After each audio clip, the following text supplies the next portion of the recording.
昆池岩那期反响还不错，很多粉丝在后台留言说想听老烟斗再讲讲其他类似的都市传说。为了满足大佬们的要求，我们今天就来说一说韩国另外一处名声完全不输昆池岩的长春花园传说。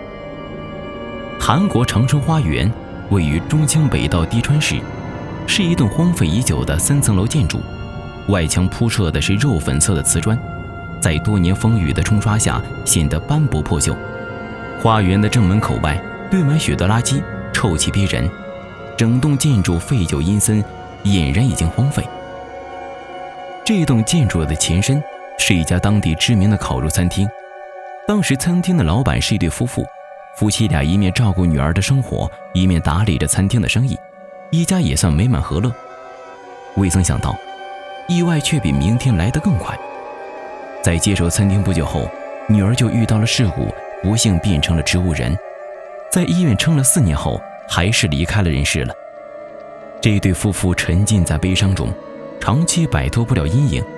哀痛之下，夫妻俩决定将这承载了无数记忆的餐厅低价转让。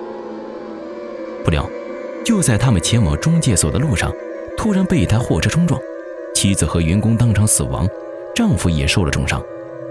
丈夫醒后面对双重打击，精神崩溃，不久后也在厨房开瓦斯自杀了。这之后，餐厅就开始流传有闹鬼的传闻。由于餐厅持有人一家都死于非命，导致这栋建筑物被认为是不吉的象征，一直无人问津。最后是一个同样经营餐厅的人买下了这栋建筑，并在这里又开了餐厅。但诡异并没有随着时间的推移消失，反而愈演愈烈。在这新的餐厅开业期间，陆续传出一些怪谈，以及许许多多诡异的传闻，这使得长春花园也渐渐成为了一处禁地。怪谈1：古怪的小女孩。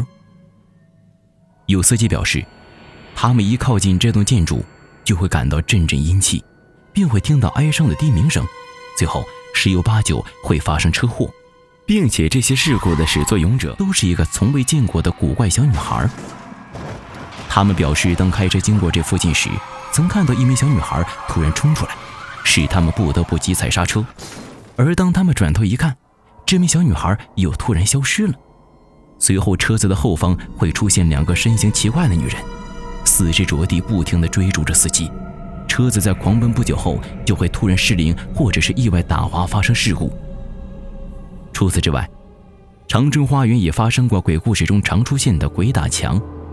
根据许多在这里迷路的驾驶者的说法，他们在经过这附近时，就好像进入了一个莫比乌斯环一样，不管怎么绕，永远都会不断绕回长春花园的正门。也因为如此，导致有些人不敢靠近此处。怪谈2：不存在的服务生。据一名曾来用餐的客人描述，有次他到长春花园用餐，途中他向一名女服务生点一盘2人份的猪肉，但是过了许久，餐点一直没有来。不耐烦的他招手向另一名服务生抱怨，为什么上菜这么慢呢？但这名服务生惊讶地说，先生，我们这里并没有女服务生啊。而另一名客人用餐时，突然有一名服务生将肉送到他们的桌上，他们感到非常奇怪，大声喊道，服务员，你们是不是送错了？我们并没有点肉啊。老板与其他服务生听到，脸色大变，惊慌地说，不好意思啊，我们并没有任何人将肉送到你桌上。客人也被吓了一大跳，饭菜没吃完就匆匆离去了。怪谈3：谁打扫了我的厨房？在这里任职的厨师也表示，曾经遇到过奇怪的诡异事件，虽然对他没有妨碍，但还是让他心慌不已。这名厨师的个性非常懒惰，在营业时间结束时，他从不洗客人用过的餐具，也不整理工作时留下的食材垃圾，整个厨房乌烟瘴气，乱成一团。有一天，他一如既往的上班，神奇的是，一进入厨房，他就发现厨房竟然变得非常干净，碗也洗了，垃圾也整理打包好了。厨师很奇怪，是谁帮他清理了厨房？问遍了所有的工作人员，没有一个人表示打扫过厨房，甚至他们根本没有看到有人进入厨房。这究竟是怎么回事呢？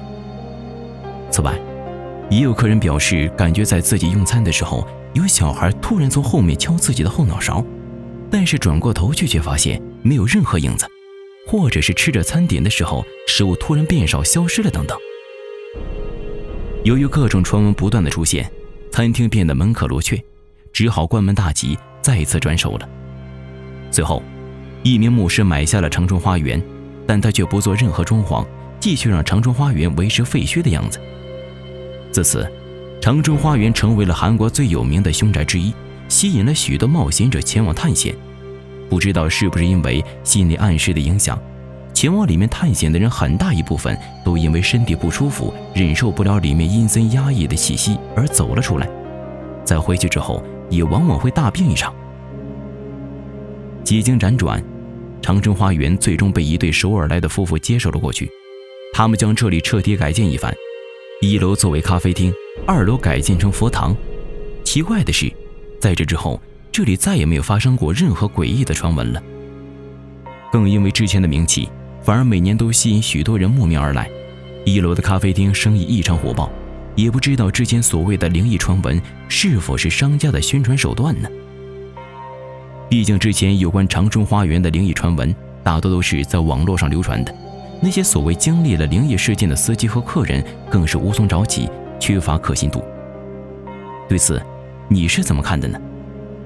好了，本期视频到此结束。视频末尾向大家推荐一款小程序，专门听各大主播讲灵异小说的。微信搜索小程序乌鸦听书，老烟斗也听过了，理解。里面的主播讲的确实不错，听完之后再也不孤单了，因为你会发现床底下、衣柜里、天花板到处都是人。